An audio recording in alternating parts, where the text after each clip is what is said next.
இங்கே இந்த பொண்ணு நைட்டு 7 மணி ஆனா பூனையா மாறிடுவா. அதனால டெய்லியும் 6 மணிக்கு ஆபீஸ்ல இருந்து போயிடுவா.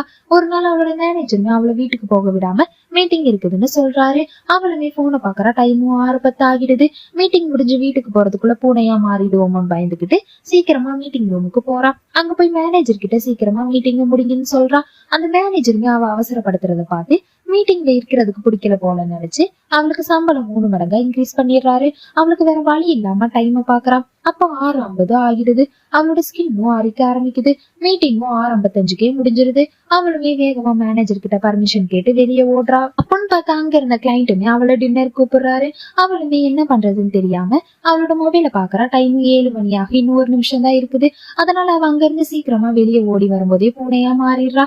அவளுமே ரூம்குள்ள போய் மாட்டிக்கிறா. அவளுமே திறக்க சொல்லி சவுண்ட் விடும்போது அங்க மீட்டிங் முடிச்சு வந்த மேனேஜருமே என்ன பூனை சவுண்ட் ஆபீஸ்குள்ள கேக்குது அப்படின்னு சொல்லி டோரை ஓபன் பண்ணும்போது பூனையா வெளியே வரா.